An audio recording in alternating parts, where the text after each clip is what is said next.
네, 여러분, 오늘은 우리 1쪽부터 8쪽까지 선생님이 문제 프린트 나눠준 거 문제풀이 하도록 하겠습니다. 여러분들 문제 다 풀어 오셨죠? 다 풀어 오셨다는 가정하에 답 맞추고 조금 설명할 거 있으면 간단히 설명하고 하도록 하겠습니다. 자, 1쪽 개념 확인 문제. 다음 보기 중에서 각각에 해당하는 행성을 있는 대로 고르세요. 내 행성은 딱 두 놈 있어요. 누구? 네, 수성이랑 금성 이렇게 있겠죠. 그래서 기억, 미음. 외행성은 지구 빼고 다섯 놈이죠. 화성부터 화성, 그다음 목성, 토성, 천왕성, 해왕성 이렇게 되겠고요. 지구형 행성은 네 놈이죠. 수, 금, 지, 화. 그래서 기역, 미음, 디귿, 리을. 목성형 행성은 네 놈이죠. 목토, 천해. 그래서 니은, 비읍, 시옷, 이응 이렇게 되겠네요. 참 쉽죠? 잠깐만. 자, 2번 수성의 표면에는 많은 운석 구덩이가 있죠. 그렇죠. 자, 금성은 두꺼운 이산화탄소 되기 때문에 표면 온도가 매우 높아요. 맞아요. 화성의 극지방에는 드라이 아이스와 얼음으로 된 흰색의 극관이 있다 그랬죠. 이것도 맞는 얘기죠. 다 맞네. 4번 목성은 태양계에서 가장 바깥쪽에 위치한 행성? 아니죠. 가장 바깥쪽에 위치한 행성은 누구지? 네, 해왕성이죠. 해왕성. 천왕성은 태양계 행성 중 크기가 가장 크다? 이것도 아니죠. 목성이 제일 큽니다. 자, 3번 지구형 행성의 특징에 해당하면 지, 목성의 특징은 목이라고 쓰시오. 대체로 크기와 질량이 작다. 작은 거? 지구형 행성이고요. 평균 밀도가 크고 표면이 단단한 암석으로 이루어졌다. 이것도 지구형 행성의 특징이고요. 위성이 많고 고리가 많은 건 목성형 행성의 특징입니다. 자, 4번 보겠습니다. 태양의 표면과 대기에 해당하는 것. 표면에는 우리 두 가지가 있다 그랬죠. 흑점, 쌀알무늬. 그 다음에 대기에는 이제 붉은색 바로 위쪽 대기인 채층과 멀리 뻗어나간 코로나가 있다 그랬습니다. 자, 5번 태양의 흑점이 검게 보이는 까닭은 주변보다 온도가 낮기 때문이다. 낮아서 그런 거예요. 자, 태양 표면의 흑점 수가 많을 때 태양 활동이 활발해진다고 다들 알고 계시죠? 자, 개념 확인 문제는 사실 너무 쉽네요. 네, 여러분들도 그렇게 생각하시리라 믿고요. 자, 실력 향상 문제 가겠습니다. 그림은 태양계 행성들을 나타낸 것이다. 자, A, B, C, D, E, F, G, H 순서로 수금지와 목토, 천해네요. 자, 봅시다. 외행성. 그러면 일단 목토, 천해 중에 하나고 수소와 헬륨. 수소, 헬륨이면 목 또는 토성이겠네요. 자, 얼음 알갱이와 암석으로 이루어진 크고 뚜렷한 고리. 여기서 이미 답이 났네요. 토성이죠. 수많은 위성을 거느리고 있다. 그 다음에 태양계 행성 중 밀도가 가장 작다. 요 두 가지를 봤을 때 토성임을 알 수가 있습니다.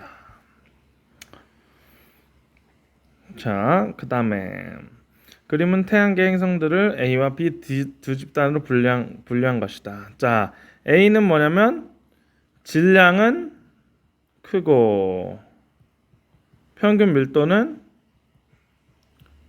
오른쪽으로 갈수록 커지니까 얘는 왼쪽에 있잖아요. 그래서 작다. 이거 무슨 형 행성? 목성형 행성이고요. B는 질량은 작고 평균 밀도는 크니까 이거 지구형 행성이네요. 자, A 집단에 속하는 행성들의 특징으로 옳은 것만을 보기에서 있는 대로 고른 것은 자, 기억. 위성이 많고 고리가 있다. 이거 목성형 행성이죠. A. 맞네. A.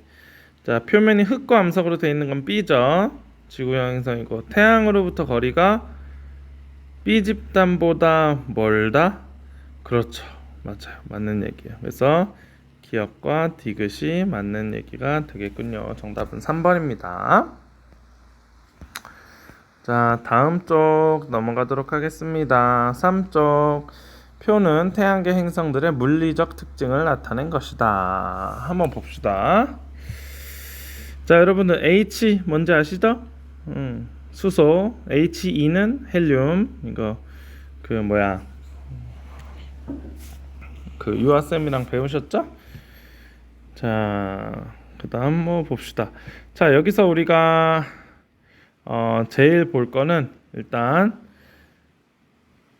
요 밀도가 0.7인 게 눈에 들어오네요. B는 밀도가 0.7이래.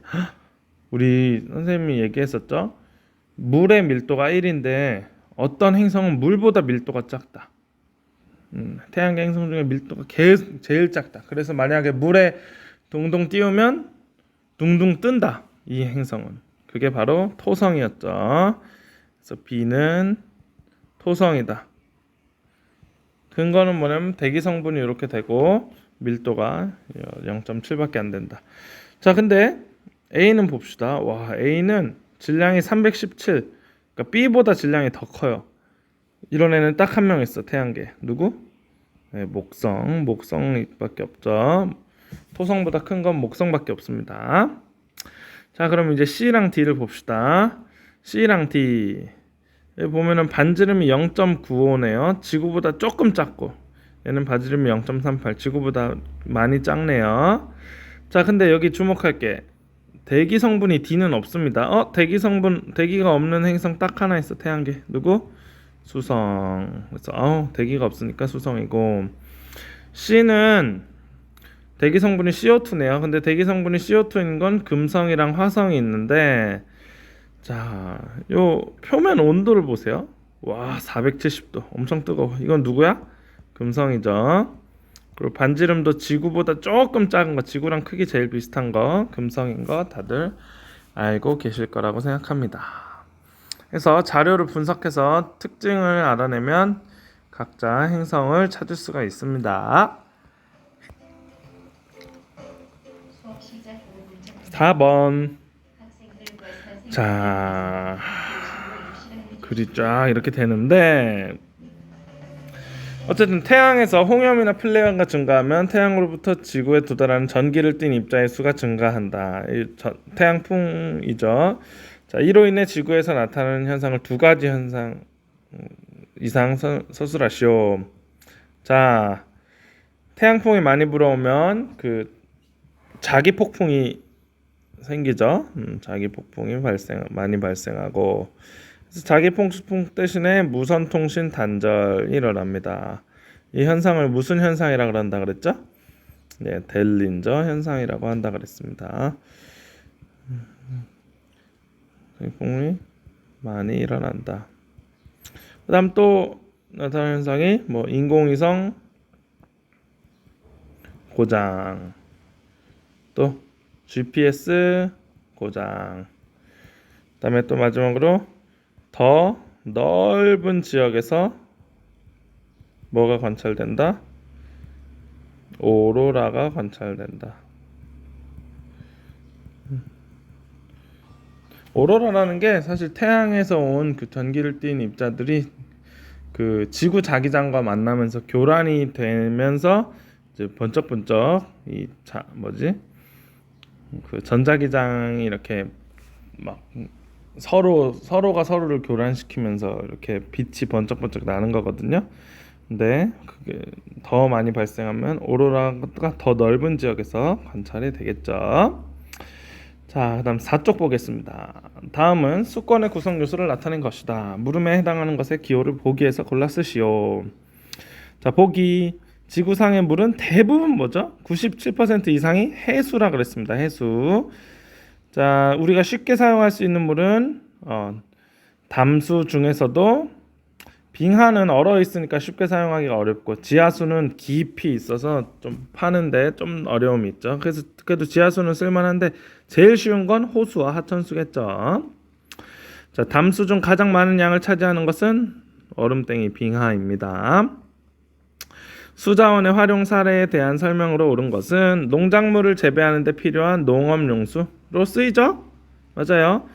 공장에서 물건을 만들거나 기계를 쓰고 냉각하는 데 필요한 수자원은 유지용수가 아니라 공업용수죠.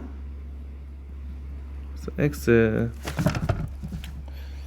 자, 3번 해수의 연직 수온 분포. 요 그래프 기억나시죠? 요 그래프. 혼합층과 심해층 사이에 존재하는 층을 수온약층이라고 하며 안정하다. 예, 안정하죠. 안정하다는 게 무슨 말이냐? 위아래로 섞이지 이렇게 위아래로 섞이지 않는다. 수온약층은 안정합니다. 자, 2번 바람에 의해 해수가 섞여 수온이 일정한 층을 혼합층이라 그러고 태양 에너지가 도달하지 못해 수온이 매우 낮고 일정한 층을 심해층이라고 합니다. 자, 해수에 녹아 있는 여러 가지 물질을 염류라고 하고요. 염류 중에서 가장 많이 차지하는 거 염화나트륨이라 그랬죠. 염화나트륨. 자, 염화나트륨이 소금이죠. 그래서 이제 바닷물이 짠 거예요. 자, 2번 해수 1kg 속에 녹아있는 염료양을 그램 단위로 나타낸 것을 염분이라고 하죠. 단위는 PSU 또는 퍼밀이라는 단위를 사용합니다. PSU가 좀 더 그 퍼밀의 단점을 보완한 그런 단위인데 거의 이제 상온에선 거의 똑같은 단위라고 보시면 돼요. 자, 3번 해수의 염분은 달라도 염류 사이의 비율이 일정하게 나타난 것을 염분비 일정 법칙이라고 한다 그랬습니다. 아주 중요한 내용이라 그랬죠. 자, 5번 염분과 염분비에 관한 설명. 강물이 바다로 유입되는 곳은 물이 많잖아. 그러면 그 농도가 낮아지겠죠. 그렇다는 말은 염분이 낮아지겠고, 황해가 동해보다, 황해는 강물이 많이 유입되는 곳이고 동해는 강물이 별로 유입 안 돼요. 그럼 강물이 많이 유입되는 황해가 더 염분이 낮겠죠. 자, 염분비는 지역에 따라 여기 보면 염분이 아니고 염분비라 그랬어요. 염분비. 염분비는 여기 위에서도 나왔지만 일정하다 그랬습니다. 염분은 지역에 따라 달라요. 황해냐 동해냐 뭐 비가 많이 오는 열대지방이냐 뭐 비가 별로 안 오는 지방이냐 달라요. 근데 염분끼리의 염분비는 일정합니다. 자, 다음 우리 5쪽을 보겠습니다. 자, 5쪽 보면은 ABC 뭔지 보고 가죠. 네, 일단 해수고 담수가 2.53%인데 담수 중에서 제일 많은 B, 요거 빙하. 자, 두 번째로 많은 거 지하수. 자, 세 번째는 호수, 하천수. 자, A는 고체 상태로 분포한다. A 지하수인데 지하수는 액체입니다. 땡. 지구의 기온이 상승하면 B의 부피가 감소한다. 네, 맞아요. 빙하가 녹죠. C는 우리가 쉽게 이용할 수 있는 물인가요? 그렇죠. 그래서 니은 디귿입니다. 아이고. 자, 2번 북극해와 동해 해수 1kg 속에 각각 들어있는 여러 염료의 질량 봅시다. 보면은 동해가 좀 더 염료의 양이 많아요. 해수 1kg. 그러니까 해수 1kg 속에 있는 질량이니까 이걸 사실 염분이라고 봐도 돼요. 근데 염분이 다 지금 동해가 조금 높은 편이고 북극해가 염분이 낮은 편이에요. 그래서 봅시다. 북극해는 동해보다 염분이 높다? 아니에요. 동해가 더 높아요. 자, 니은 북극해와 동해에서 염화나트륨이 전체 염류 중 차지하는 비율은 거의 같다. 그러니까 전체 염류 중에서 염화나트륨에 차지하는 비율. 이걸 염분비라 그러죠. 염분끼리의 비, 염분비는 같아요. 북극해, 동해, 뭐 전 세계 모든 바다가 거의 같아요. 디귿, 염류 중 가장 많은 양을 차지하는 것이 염화나트륨 맞죠? 그래서 정답은 니은 디귿이 되겠습니다. 자, 6쪽 넘어갈게요. 일정한 방향으로 흐르는 해수의 흐름을 뭐라 그랬더라? 네, 해류라고 한다 그랬죠. 해류. 자, 따뜻한 해류를 우리 난류라 그러고요.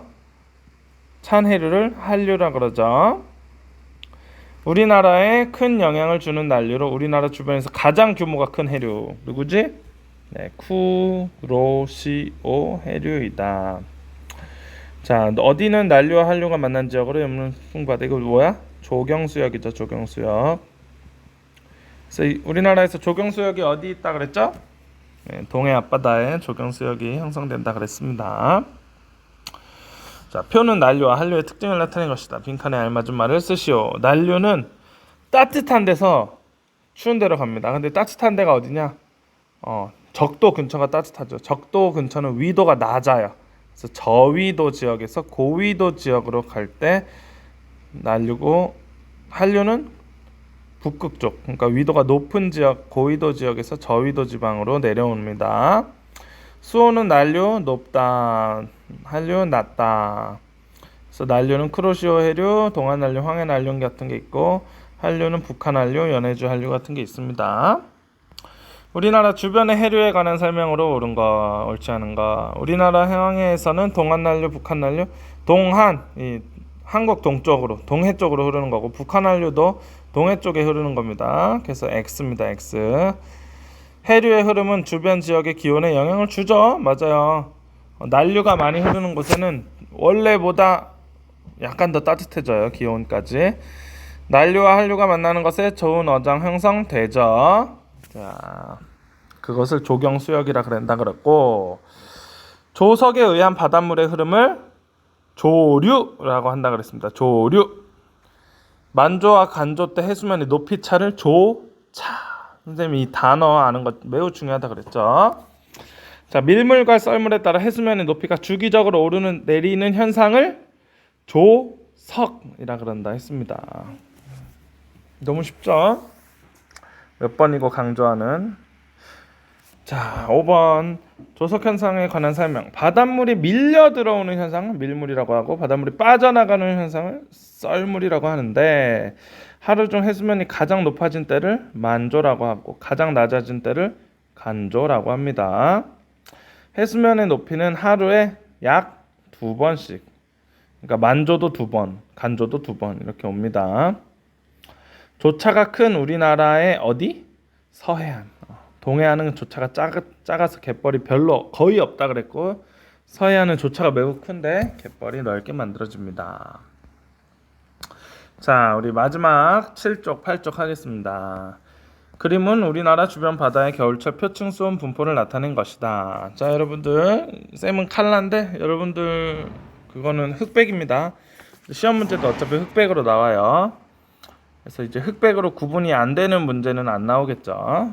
어쨌든 보면, 관찰해 보면 우리나라 남해는 동해보다 표층 수온이 높다. 예, 남해는 대체로 약간 초록빛인데 동해는 뭐 하늘색빛, 뭐 남해가 더 높죠. 자, A 해역 동해입니다. 동해. 황해 난류에 영향 크게 받는다? 아니죠. 황해 난류가 아니고 동한 난류, 한국 동쪽으로 가는 동한 난류 영향을 받고, B 해역은 A 해역보다 표층 수온이 높나? 보면은 여러분들 그림에선 구분이 안 갈 거예요. 근데 여기 화면에선 칼라로 구분이 되는데, B 해역이 더 낮아요. 황해가 표층 수온이 더 낮아요. 왜냐면 여기 쿠로시오 해류가 이렇게 흐르잖아요. 이 해류에서 빠져나온 동한 난류는 동해, 우리나라 육지에 가깝게 연안에 이렇게 가는 반면, 황해 난류는 약간 황해 중앙으로 가거든요. 그래서 요 육지 근처에는 어떨 땐 난류가 흐르고 어떨 땐 한류가 흘러요. 여기는 그 점선으로 막 표시되어 있거든요. 그러니까 어쨌든 간에 황해 난류는 이렇게 황해 중앙으로 지나가고, 동한 난류는 이렇게 동해에 쫙 붙어서 지나가는데, 그래서 그 이쪽이 더 따뜻해요. 동해 쪽이 전체 평균을 따져보면. 자, 그래서 X. 그래서 정답은 1번이 되겠습니다.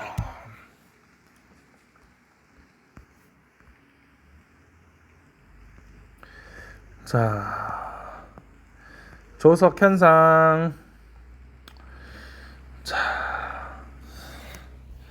자, 요때가 만조, 요때가 만조, 요때가 간조.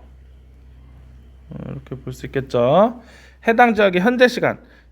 자, 만조부터 간조까지 이렇게 물이 빠져나가는 시간을 우리가 썰물이라 그러고, 간조부터 만조까지 물이 들어오는 시간을 밀물이라 그러는데, 현재 시각은 지금 썰물의 끝자락이죠.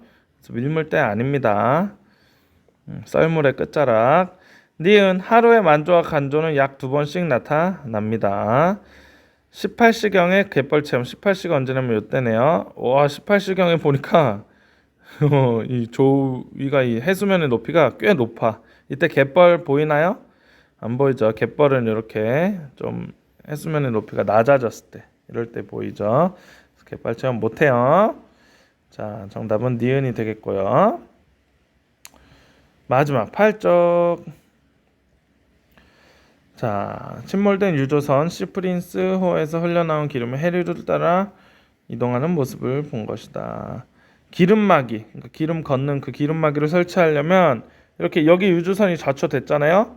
근데 요 A 지점에 기름막을 하는 게 좋을까? B 지점에 하는 게 좋을까? A 지점이 가까운데도 불구하고 기름막은 B 지점에 하는 게 더 효율적입니다. 왜냐?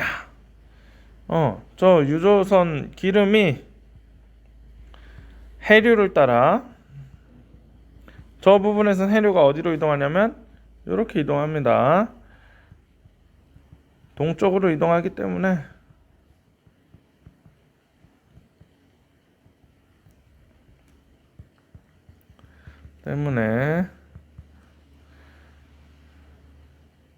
기름띠도 기름막이도 동쪽에 설치하는 게 효율적이겠죠.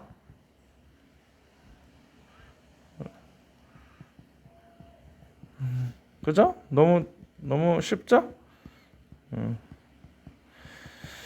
자, 마지막 4번.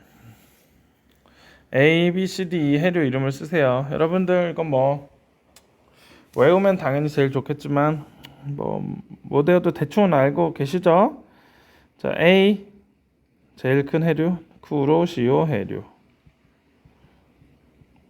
자, 이 쿠로시오 해류에서 이 B라는 난류랑 C라는 난류가 가는데 B라는 난류는 황해 난류, 황해 바다 중앙 쪽으로 가고 너무 쉽죠? C는 동한 난류, D는 위에서 오네요. 그러면 한류겠죠. 근데 어떤 한류냐? 한국 북쪽에서 온다. 그래서 북한 한류. 그다음에 E는 요 역사 시간에 배웠는지 모르겠는데 요 지방을 연해주 지방이라고 해요. 그래서 연해주 쪽에서 온다 해서 연해주 한류. 옛날 우리 발해 영토가 있던 우리 한반도는 이렇게 돼 있잖아요. 그래서 한반도 북동쪽 연해주인데 그래서 연해주 한류. 자, 2번 조경수역을 이루는 두 해류의 기호. 당연히 한류와 난류가 만나는 데서 조경수역이 있을 거 아니야? 근데 한류와 난류 만나는 데 어디예요? 네, 이 동한 난류와 이 북한 한류가 여기서 만나죠. 그래서 여기 조경수역이 되는데 두 그의 기호는 C와 D겠죠. 조경수역에서 좋은 어장이 형성되는 과다. 플랑크톤이 많고 또 뭐도 풍부해? 영양, 염류도 풍부하다. 자, 그래서 우리 시험 범위의 문제 풀이를 다 했습니다. 자, 여러분들 너무 수고 많으셨고요. 1학기 진도가 사실상 다 나간 겁니다. 그래서 시험 끝까지 집중해서 공부하셔서 잘 보시고요. 그 과목이 많죠. 그래서 여러 과목을 공부하다 보니까 막 어떤 과목은 포기해야지 이렇게 생각하실 수 있는데 여러분들 골고루 열심히 하시는 게 종합적인 성적이 높은데 제일 유리합니다. 골고루 열심히 하시는 게. 그러니까 빵점에서 80점 맞을 만큼 공부하는 공부량이 80점에서 100점 맞으려고 하는 공부량이랑 비슷하시다고 보면 돼요. 그래서 여러분들 뭐 예를 들어 어떤 과목은 진짜 끝까지 열심히 하고 어떤 과목은 하나도 안 한다. 그럼 한 과목은 100점, 한 과목은 빵점 이렇게 나온다 쳐. 근데 둘 다 그 시간을 50%씩 들여서 한다 하면은 대충 80, 80 나옵니다. 그러니까 80점, 80점이 더 점수가 높지 100점 빵점보다 훨씬 점수가 높잖아요. 그러니까 골고루 공부하시고 요 과학 같은 경우에 선생님이 부담을 많이 줄이려고 노력했어요. 그래서 과학 같은 경우 선생님 정말 시간이 없다 하시는 분은 요 복스 프린트 8개라도 꼭 정말 딸딸 외울 정도로 몇 번씩 복습하시고, 그리고 뭐 좀 더 여력이 되신다면 지금까지 했던 내용들 그 다 복습을 해보시는 게 좋겠죠. 네. 그래서 어쨌든 과학의 시간 너무 많이 쓰지 마시고 다른 과목도 열심히 하시기를 바랍니다. 모두들 대단히 고생 많으셨고 시험 날 보도록 합시다. 안녕.